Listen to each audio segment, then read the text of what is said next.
This is getting somewhat familiar, isn't it? Seeing Trojan on the bench. Right, so hopefully you've seen the last video where she passed her boiler test. So why is she back on the bench instead of under the cupboard or still in the car? Well, we are running up to Imlek. So we're going to go around and I know I've got the list of jobs on the whiteboard, but I'm about to add some to it because when we was running it on the Sunday for passengers, we heard some funny noises from down here. And if I grab hold of this, there's an awful lot of slop in that little end, and likewise on the other side, but more so this side. There's also a fair bit of movement in that, and in this inside rod as well. Probably the dial blocks in there weren't looking at, but likewise it's the same on the other side. So we'll rip the rods off, check them. Might not want much doing, but the little ends certainly want looking at. So to get the rods off Trojan, and all Polys actually, is quite simple. So we're just going to roll it forwards until the inside rod, the actual connecting rod, is up, because that lets us get to the back of the gudgeon pin. I've got to call it gudgeon pin, little end pin, little end pivot, or if you want, I'll give it a wipe off over here because it's horrible.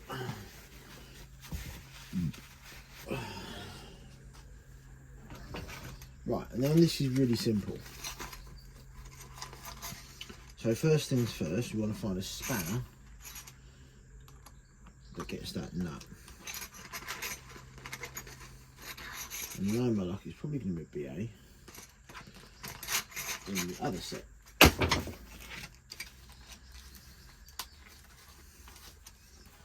going to guess this one. There we go, so that is a 2BA. There's a lot of things on these. There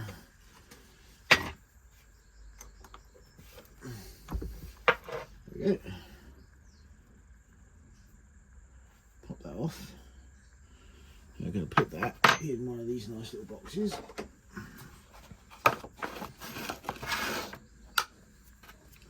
And the pin should come out the back. There's the washer off the front. There's the pin out the back, which I'll clean up in a minute and check for roundness. Then this comes out. I pushed that down hard as it needed to, hence the big clump. There was no actual clump there, it just came out. Because it's metal, it makes a lot of noise. So that's it, let go of the piston. And you can see why it doesn't get a lot of oil. Right, so now let this end go, which is a job for an Allen key. Now it's new, so we're going to guess metric. Start somewhere. Nope.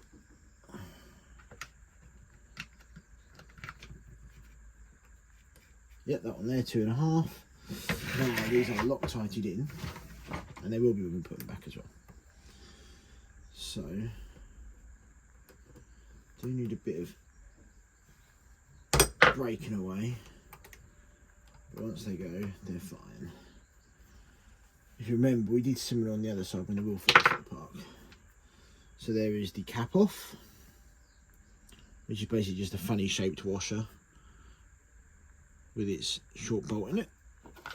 There should be nothing wrong with that. Now we can just, oh, there we go, look at that.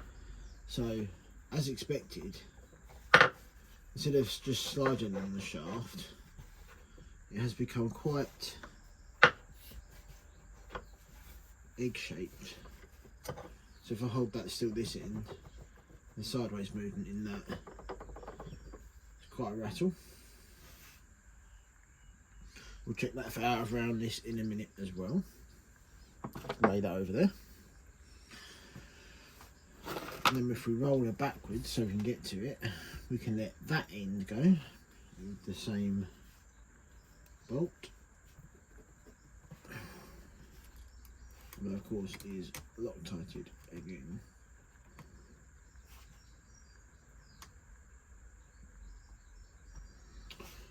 So there appears to be a bit of muck in the hole, which is always useful.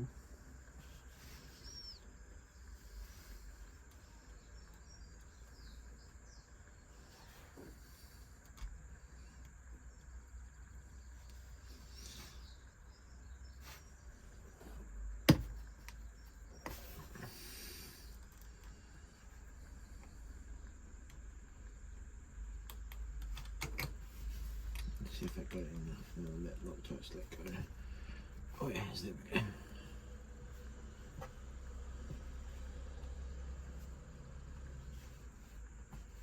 And check this end as well. So again, just another plain one, front and back, so the right around go back the way they came off, and it should put it evenly. Off it comes. But again, look at the play in that. So we'll check the bearings, check the pins as well for out of roundness.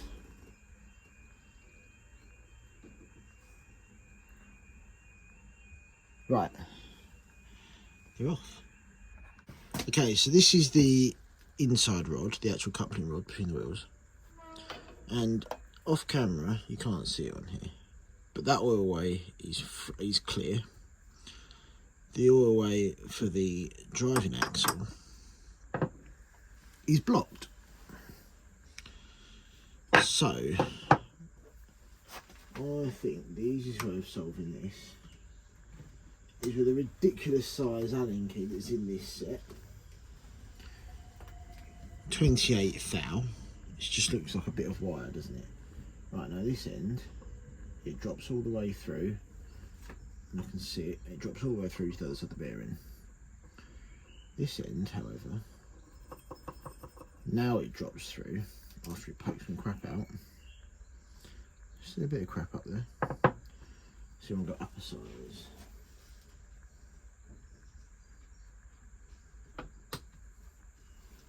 So let's go for the 35 thou Allen key. Again, check the good end. Yep, free and clear. Free and clear.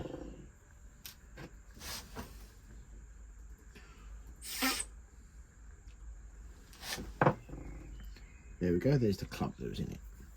So, that wouldn't have been helping the wear, would it really, if the oil ways were blocked.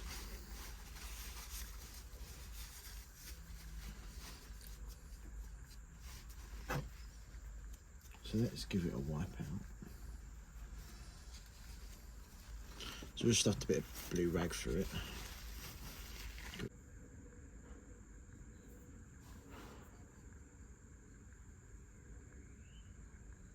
Oh, that's interesting. This has copped a whack.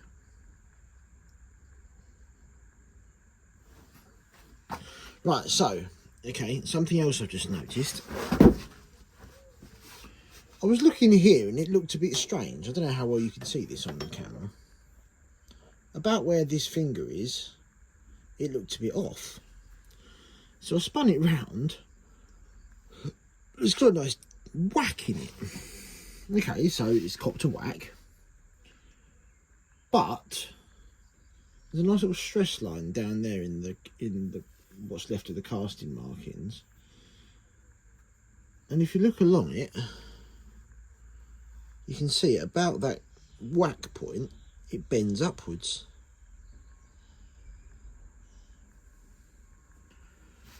Now,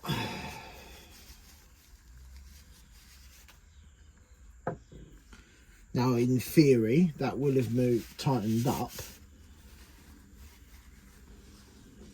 very minutely. I'm not sure how much,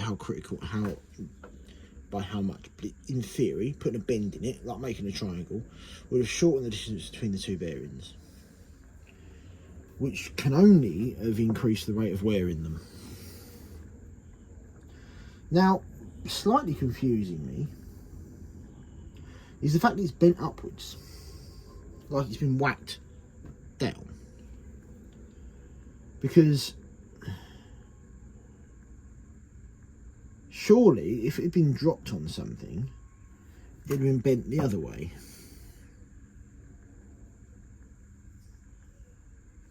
Let's have a look at the other rod, the actual drive rod. Having it being horrifically greasy at the moment. Yeah, that's got a bend in it as well. In about the same place. Again, so about there, they've both copped a whack. Visible on the back one, not so visible on the front one. On the right. So remember, this goes to the piston, this just goes. So somehow that's taken a clomp at this point.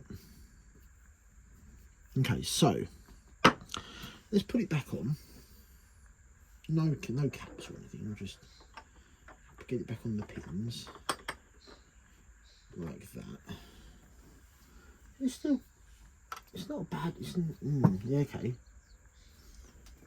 Again, you can't see what I'm seeing here. You can definitely see they're out of round because there's a gap, an uneven gap on both ends. But now with that on, let's give it a push. So the dent is there. Does that get anywhere near anything is what I'm wondering.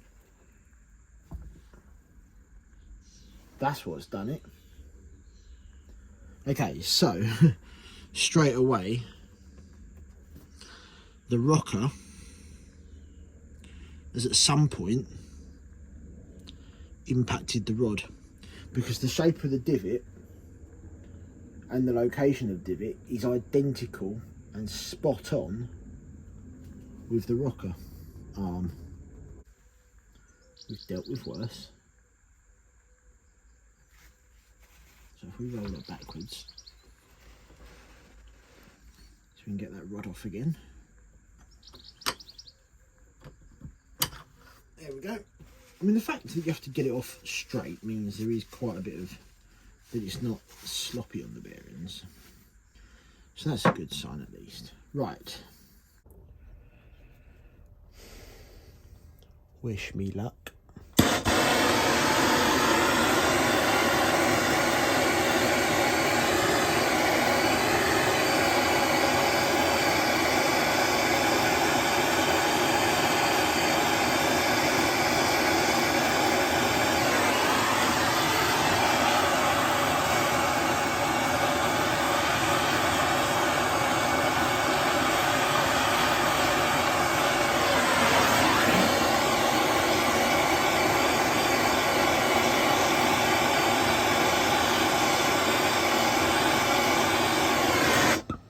Right, that's hot. I know it's not like glowing or any kind of cherry red. I'm not going that far. I just want it hot. Now I'm going to hold it with the big pliers, or my big pliers, so that the divot, which I actually slightly missed with the heat, is over there, and then tap it.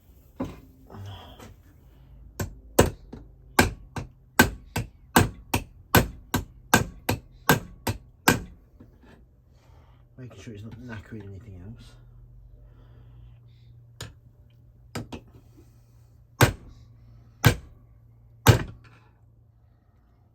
Okay, we have movement. Good. So, more heat required.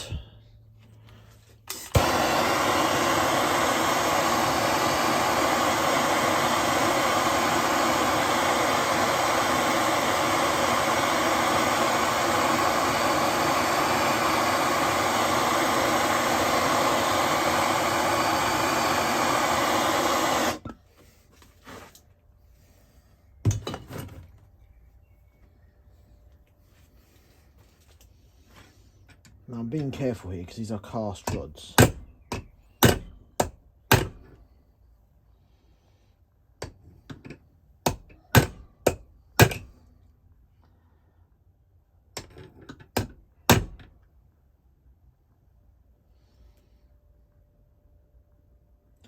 I think that's as close as we're going to get. So you can't see this, but I think that is a lot straighter.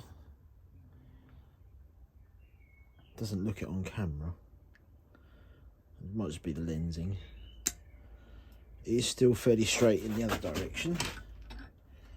I've got some ply marks to clean up there though. But it hasn't bent. Oh, there's a little bit that way.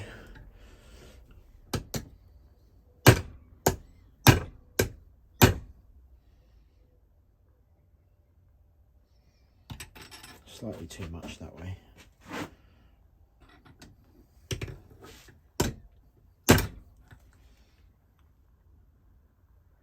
Got it. No, you can see some other marks here as well. No, the heat's... No, it knocked some scale off. Those marks there where it's been colliding. Okay. Okay, so here's one straightened and cleaned off rod, which definitely looks straighter. You can see the clumps it's had still, but it still looks pretty straight. So, only one way to tell, of course.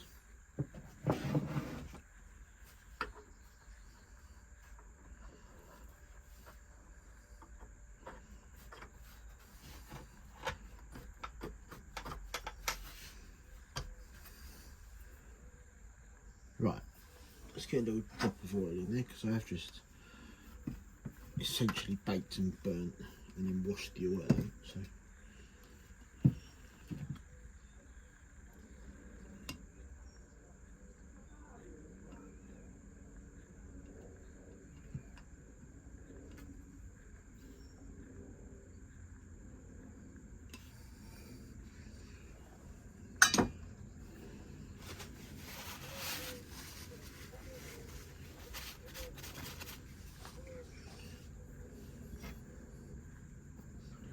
Okay, that feels a lot nicer.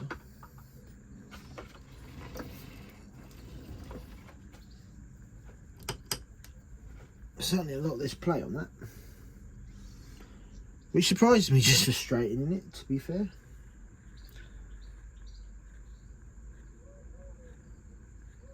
That's nice actually, that's...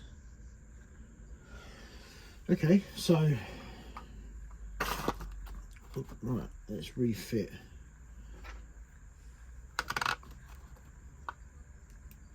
the retainer.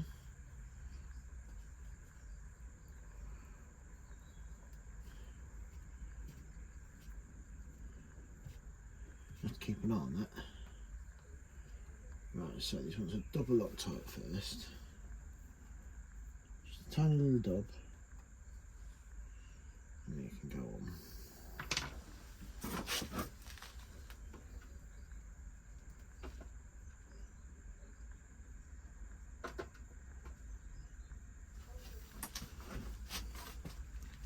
Yep. Just a tiny little dab. Like that.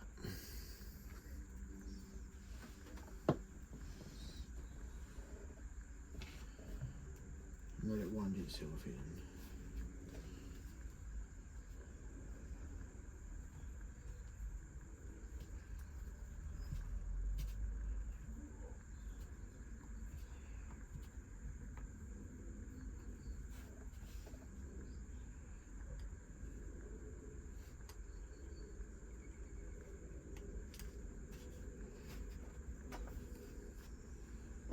Cool.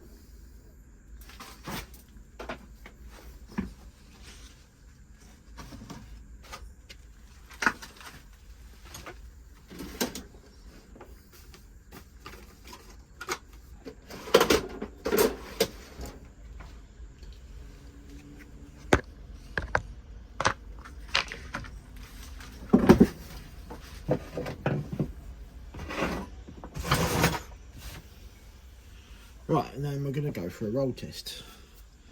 So a little bit more oil in there just because I've just put it back. And since you've got to run that back in again.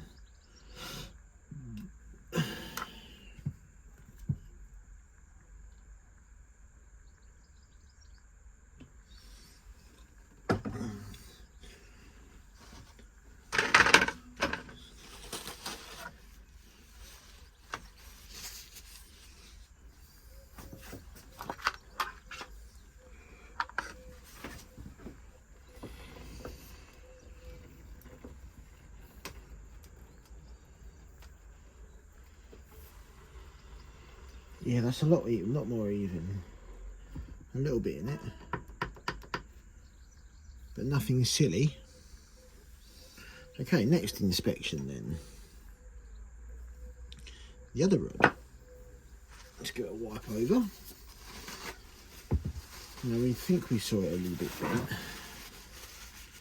but it's kind of impossible to, kind of hard to see what's much reflective dunk on it.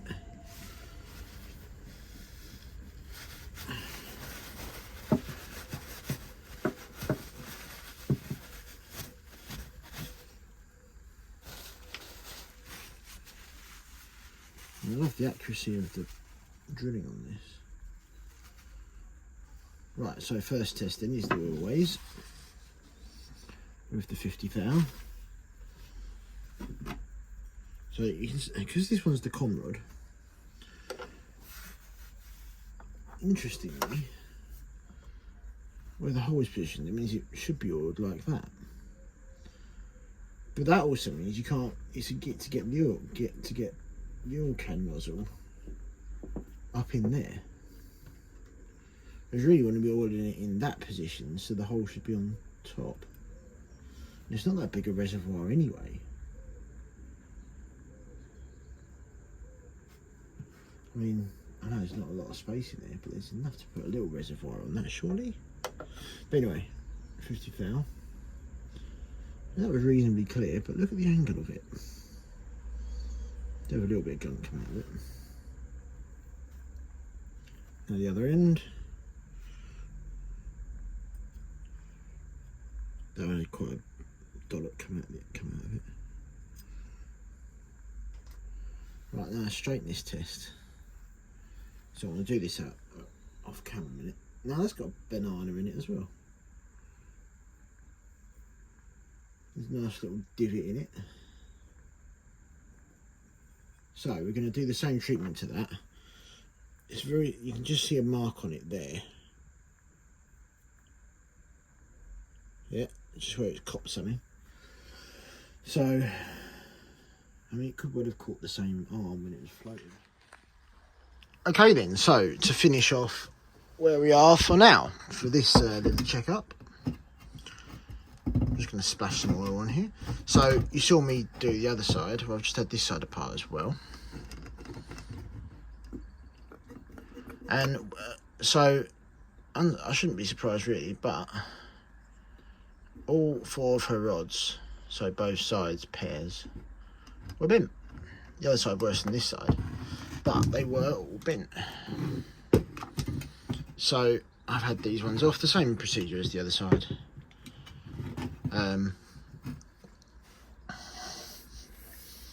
And got some oil and got some heat in there. Straightened them out with a little bit of blunt force, and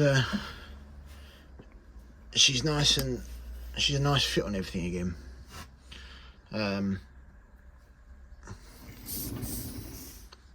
Both sides have got a lot less play in them and are a lot quieter now than they were, but the truth is, the only way we're going to find out is Sunday when we hit the track again. But for now, that is both sides considerably more in line and more aligned, actually aligned with their own bearings, which is a important point. And both sides are now pretty slop free. Winner. Right, so we'll take her to the track on Sunday and see how she goes, which might be the next video, unless Bantam steam pipe turns up in the post, in which case that'll be the next video. but we'll see.